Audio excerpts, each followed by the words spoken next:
So about 10 years ago, research began to be done by Dr. Gabor Mate in Vancouver, who worked on East Hastings Street, and he said every addict I deal with has childhood trauma. And so research began, and 2 years ago AFM published that all the research was in and that 97% of addicts have this thing called complex trauma. I don't like the term because it doesn't explain itself very well. What it means is a child grows up or is in an environment where they don't feel safe. And as a result of not feeling safe, they're always on guard, always in survival mode, which means they're ready for fight or flight. And if they're too little to fight back and they're too little to flee, they freeze. So the 3 F's. And so that is how they learn to cope. That is how they learn to survive. And once they found drugs and alcohol, they have found the perfect way for fight, flight, or freeze. They can numb everything, avoid everything. It becomes the perfect survival coping skill until addiction sets in. And what was once their best friend becomes their enemy. So what I said last week is if you take those fight, flight, freeze characteristics and begin to break them down, you end up with 50 different characteristics that people from complex trauma use to survive. But once they become an adult, those things that help them survive and stay safe now make their life unmanageable, now make their relationships fall apart so that they're not able to experience healthy relationships or healthy living. And so what I've been working on over the last 10 years in my own teaching and in treatment programs is to develop and help people understand that when you deal with addiction, you're dealing with the symptom of deeper stuff, which is the complex trauma. Unless you can take those 50 characteristics and begin to learn what healthy looks like, you will never stay clean and sober. And so recovery isn't just stop using or drinking. Recovery, to be effective, has to be learning how to be healthy. And that means identifying the unhealthy coping things, replacing them with healthy. And so that's what we're doing. So this is designed to give you a self-awareness of how complex trauma affected you, shaped you, created in you who you are, how you cope, how you relate, and then what you need to do to begin to change that. So last week we talked about the first one, and that was the most subtle, deep core thing that when you're in survival mode, your priorities change. And instead of being all about loving people, you're all about protecting yourself. So safety becomes priority number 1, but that means that you have to become more important than everybody else, which means that you become a narcissist. It's all about me, and addiction fits that world very well. Tonight I want to give you 6 more, so I'm going to go a bit faster, but I want you to understand them, and if they apply to you, you can put a big check mark beside it, or you can nudge your partner if it applies to them, or if it's a main problem in your life, you can put a great big star beside it and go home feeling all depressed that you're so screwed up. So the second characteristic of complex trauma is they have an instant gratification focus. That is very important for 2 reasons. Where it comes from is this. I often ask addicts in treatment, if you had an alcoholic father, and he one day at lunchtime said, you know what, I'm feeling really good today. I'd like to take everybody out for an ice cream cone. So we could go right now, or we could wait till after supper tonight and go out this evening. What would you pick? Right now. Why? Because he might be drunk after supper. So what you learn in complex trauma or danger is if you get a chance for pleasure, grab it. because it might not be there 10 minutes from now. And so you become very focused on instant gratification. But there's a second reason, and it's a brain thing. And so the beauty of what I do is that all the brain research coming out is helping us understand complex trauma and how it affects the brain. And I find this one very fascinating. So we're going to look at a brain picture here. So that little carrot that goes down, that's kind of red-orange, that's your brain stem. That's the first part of the brain that is formed in the womb. And that's the part that controls your organs, your breathing, your heart rate, your blood pressure, all the things that you do without even thinking about it, all the things that you need to do in order to survive. That's your brain stem. Then on the top of that, in the center of your brain, you'll see limbic system. That's the second part of your brain to develop, and it develops in the womb and as a child. And that's your child brain, and that's your emotion center. And then around that, on the outside, is the cerebral cortex, which doesn't finish developing till you're in your 30s. And that's your thinking brain. And that evaluates life, that evaluates your emotions, that makes decisions, that weighs out pros and cons. That's supposed to be the management in the company, okay? Now here's what happens in a child brain, the limbic brain. How does a child make decisions? The child makes decisions that go like this. Will it make me feel good right now? So the wisdom of a decision in the mind of a child is, will it give me instant pleasure or instant safety? But it's got to be instant. They don't think long term. They think now. So if you were to say to your child, you know what, we got two choices for supper tonight, chocolate bars and broccoli. They would say chocolate bars. Why? Instant pleasure. Broccoli, instant disgust.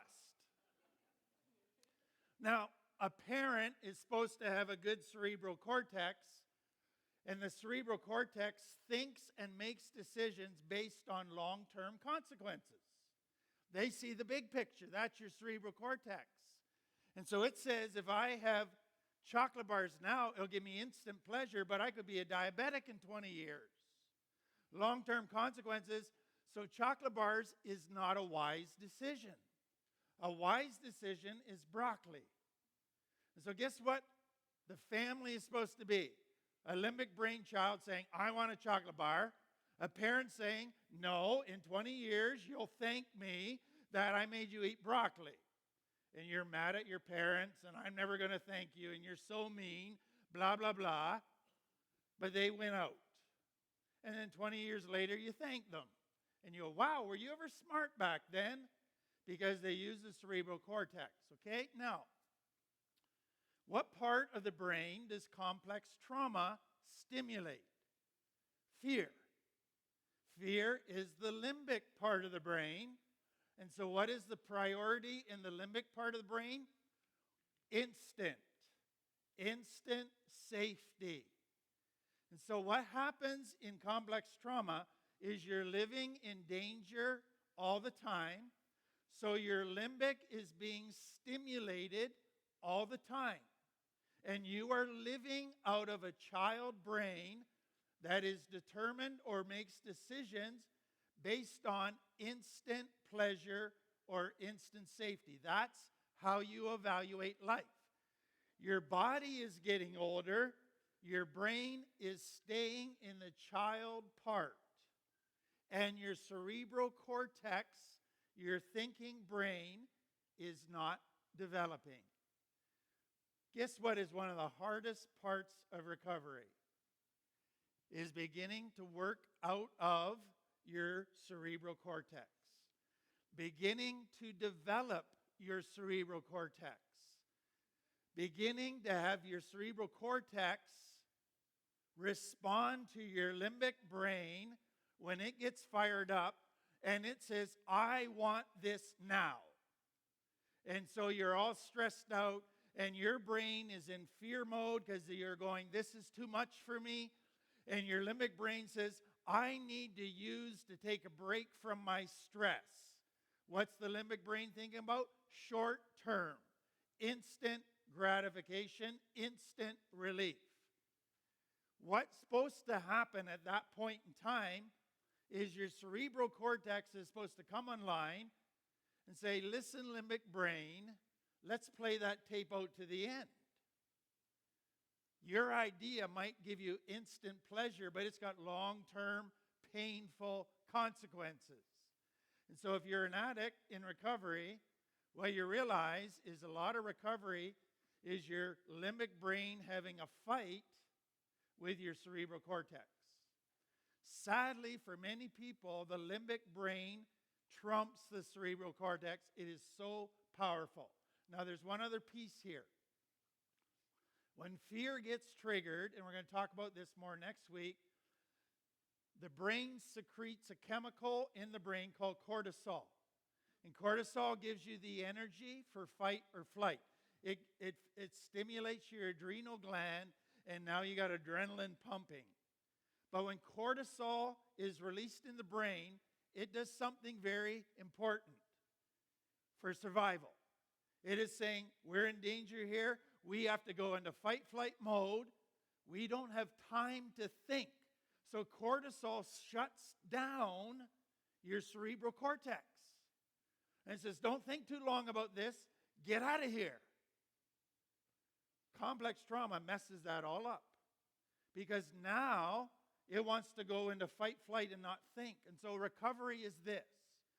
When your brain is stimulated, the limbic brain, cortisol is shutting down your thinking brain. Your emotions are escalated. What you have to do is say, I got to de-escalate my emotions and get my thinking brain back online. That is one of the hardest things to do because that limbic brain is so powerful. Cortisol gives such intensity to that emotion that it almost feels impossible to stop it. But that is what recovery at times boils down to. Okay, next characteristic flows out of the first one. People from complex trauma are impulsive.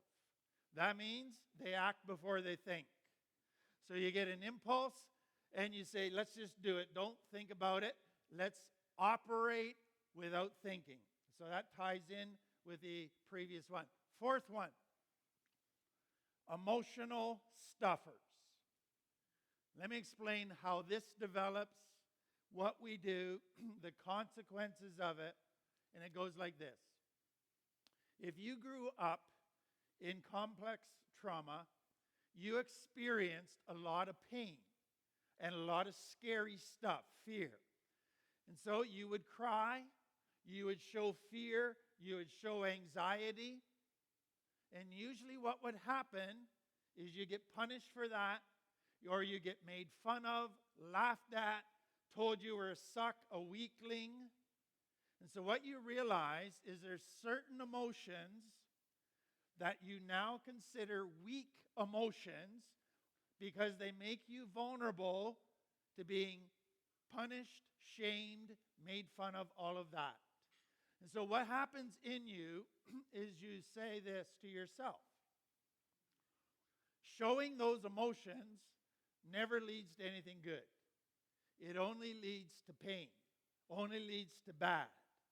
Therefore, I can never show those weak emotions. So you stuff them down. You try to freeze them out. And then to help you do that, part of you goes, who needs emotions anyways? They're a dumb invention. They're unnecessary. I am going to be a cerebral intellect. And I'm just going to operate out of my brain. And I could cut off my body from here down. Wouldn't matter to me except for sex. All I need is that brain.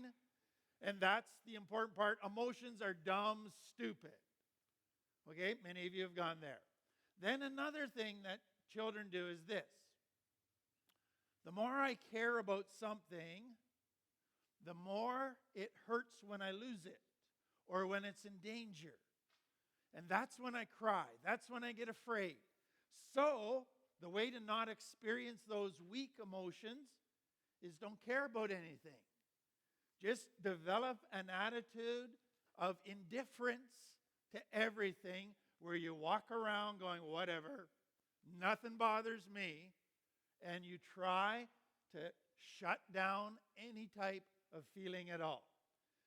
When you find drugs, you go, I just found the perfect way to numb, freeze, not feel, alcohol, all of that. That does all of this perfectly for me. So what I ask clients all the time is this. You're making this sound like a really good system that you've developed. Are you sure it's as good as you think it is? So let me give you some of the problems that most people begin to experience from shutting down all those weak emotions. Number one, what you're doing is not just shutting down emotions. What you're doing internally is you're saying, there's parts of me that I hate. I hate I'm so sensitive. I hate that I get angry so quickly. I hate that I cry so easily or I get sad so much. I'm embarrassed by parts of me. And what is going on in your brain is you're saying, I wish I could just cut out those parts of me and throw them away. And so now what you've done is tried to cut yourself in half. The part of you you like, the part of you you don't like. And the part of you you don't like, you just try to shove away, lock up, throw away the key. Try not to even admit that it's there in your life. So now you're less than a total person. You're not a complete person. And you hate a part of yourself. Second thing that happens, you try to convince yourself that emotions don't affect you, that they don't influence your decisions. But what you begin to realize is that emotions are running your life, mainly fear and anger. And they just keep messing stuff up. They mess up relationships, they mess up jobs, they keep you awake at night, they keep you full of guilt. And so emotions, as much as you've tried to stuff them down, continue to run the show. And then the next thing you begin to realize if you're an addict is that emotions lead to relapse. Now, one of the things we deal with clients all the time is what are your emotional or what are your relapse triggers? And what I say to clients is this. Think of it this way. The beginning of a relapse usually starts with an emotion. It usually starts with a painful and intense negative emotion. That emotion starts off a series of dominoes falling that end with a relapse. And so emotions, if you don't learn how to deal with them and manage them, they will lead to relapse after relapse after relapse. Next thing, what many people find is that they try to stuff down all the negative emotions, the painful ones, but they find out that emotions are part of a package. So all of your emotions, the happiness, the pleasure, all of those ones, they're part of the painful emotions. And so when you stuff one down, you stuff everything down. And as you stuff down the negative emotions, you begin to feel dead inside. You begin to feel an emptiness, a boredom. You're just not very alive. And that is important to be honest about. And then one other thing that people realize that to shut down emotions is they have to shut down their conscience. Because if they allow themselves to have a conscience, they feel guilt. And then guilt leads to all kinds of other emotions. And so now they're not just shutting down emotions, they're shutting down their conscience. They're hardening their heart, they're hardening themselves. You want to know what you've ended up with? A robot. Not a human being, but a robot. That is not a good way to live. Do you realize that emotions, once you get and work through your painful emotions and you begin to experience positive emotions, they add such beauty to life. They make life something that most of you have never experienced, a pleasure, a contentment, a joy that you will never have as long as you try to disregard your emotions. Next one that comes out of all of this emotions. You need distractions. I say to clients all the time, the worst punishment you can give a person with complex trauma is to stick them in a room all by themselves with nothing to do. Can you imagine that? Your legs would be jiggling, you'd be pacing, you would be a basket case. Why is that? Two main reasons. Complex trauma, you were always on guard because you were always in danger, which meant you could never relax. You always had to be alert. You always had to be on your game. And so, you could never just take a day off. You were just bouncing all the time. But then, beyond that, you just don't like yourself. So if you're in a room all by yourself with nothing to do, that means you got to live in your own skin. That means you got to feel your emotions. You got to feel and think your thoughts. And you don't like that. And so, people from complex trauma, because they don't like themselves, they don't like living in their own skin, always need a distraction. And that can be video games. That can be activity after activity, workaholism, shopping, drama, whatever, as long as you don't have to live in your own skin. So here's what I want you to understand moving forward. What is recovery? Big picture, it's learning to like living in your own skin.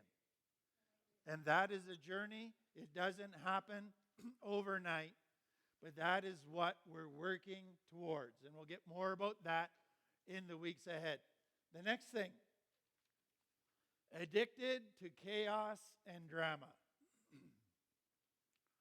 This is always a very interesting thing. What happens in complex trauma is you live and grow up in drama and chaos. You don't know what to expect from one day to the next.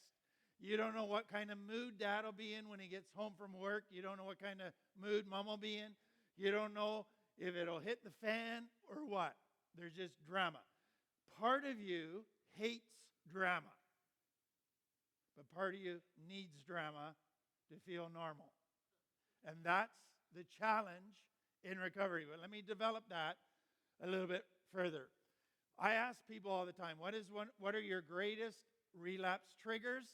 Always in the top 3, I'm bored. What happens when I'm bored? I create chaos.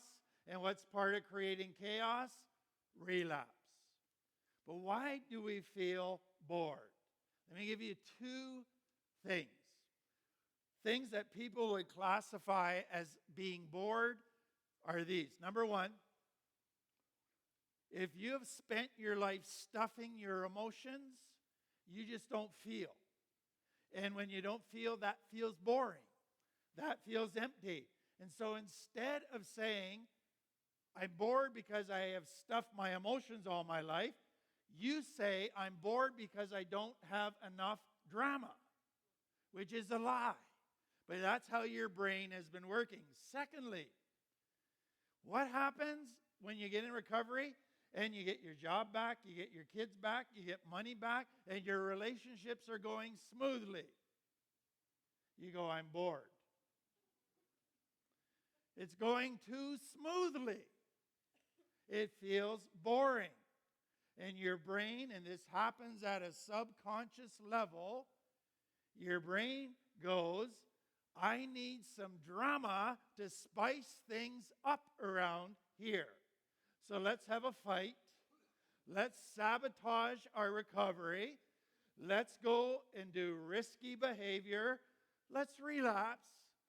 But I can't stand healthy because it's boring.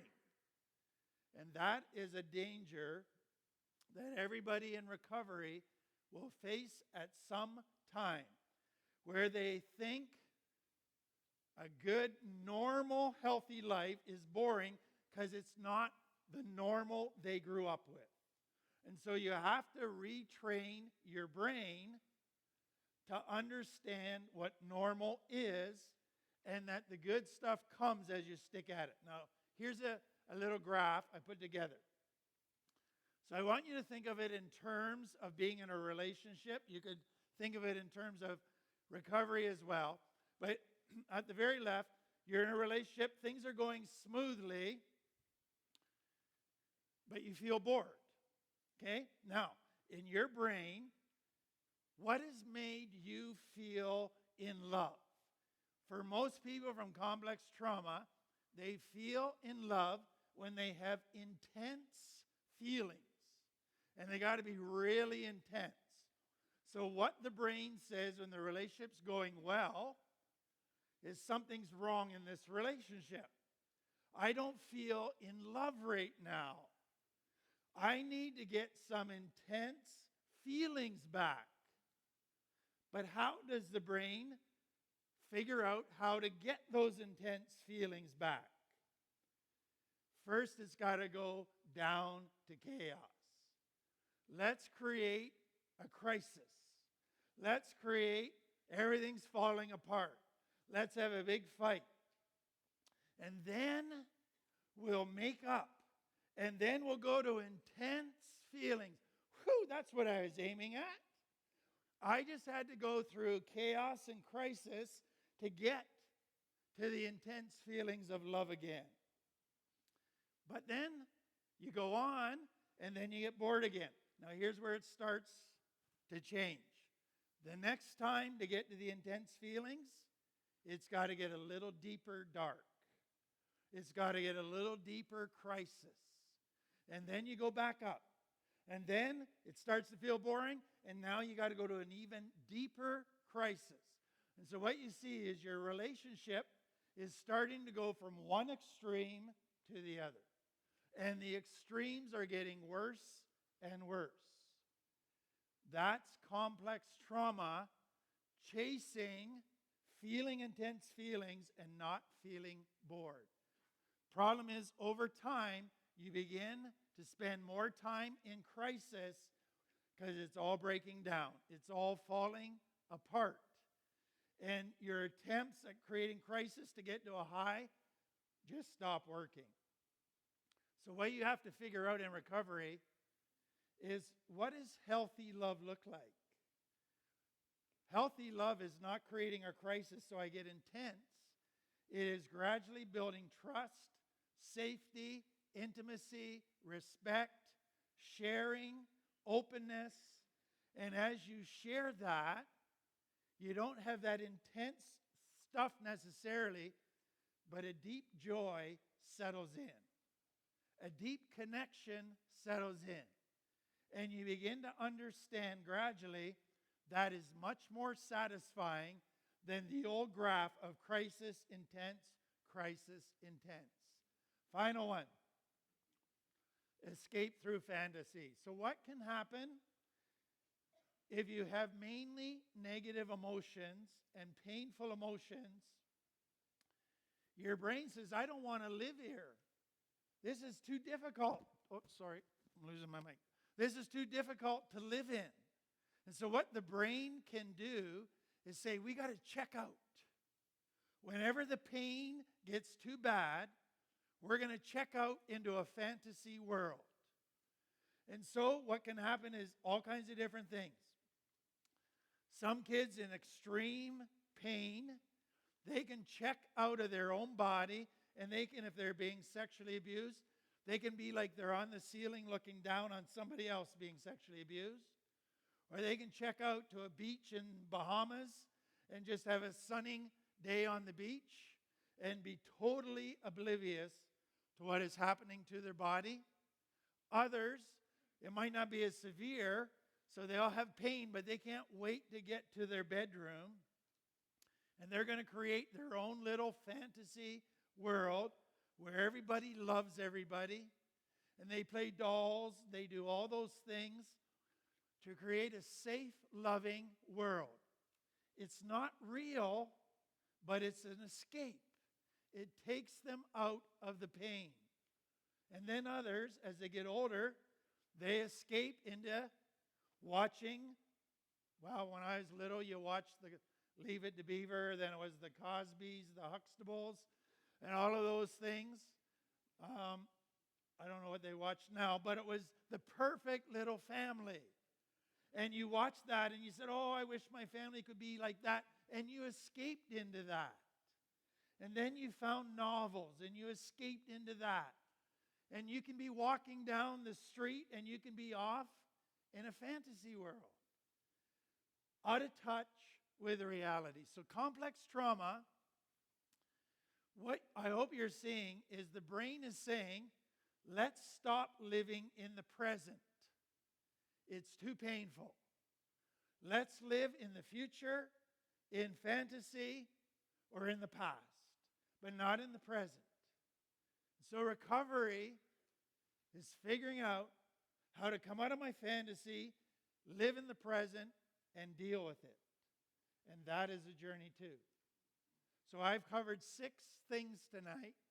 I hope you see that every one of them is a journey. Now let me end with this illustration. Somebody shared this research with me last week, and I thought it was very excellent. It proves very well what I'm saying, and it shows what is needed in treating complex trauma.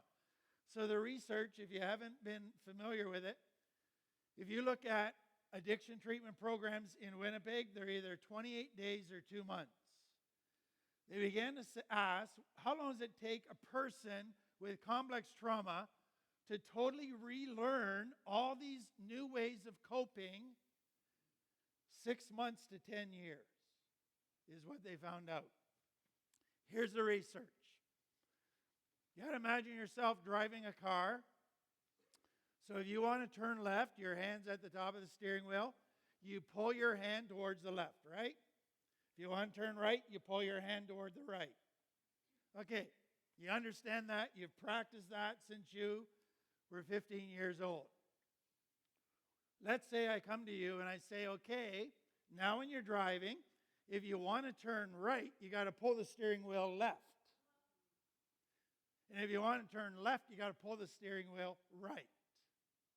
Now you can understand that immediately in your brain. And you can say, got it, makes sense. How well would you do in actually doing that? You know how long they found it took before a person mastered that skill? 8 months. 8 months of accidents before you got that skill down pat. Why? Is it because the person's stupid? No. They immediately understood what they had to do. What they realized is they had reinforced a brain circuit for years that said turn right, move steering wheel right. And that had been reinforced thousands and thousands of times. What you're trying to do now is build a new brain circuit that said turn right by turning left. That you have to practice and practice and practice, and it is hard to replace a well-entrenched brain circuit with a new one. 8 months. Guess what you got to do with complex trauma? You don't just have to relearn how to steer a car. You got to relearn about wise decisions are long-term thinking, not instant gratification. Emotions have to be felt and learned to be managed. Then I can't create chaos because I feel bored. I got to learn to live healthy. I got to learn to cope in all of these different areas. I got to learn to deal with all these brain circuits that have been triggered by painful emotions and build a new brain circuit on top. That takes work. So, every addict wants a shortcut. Every addict wants a magic pill. I hate to break it to you.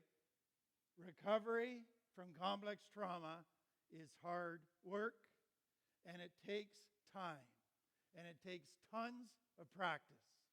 And I hope you're up for the journey. Let's pray.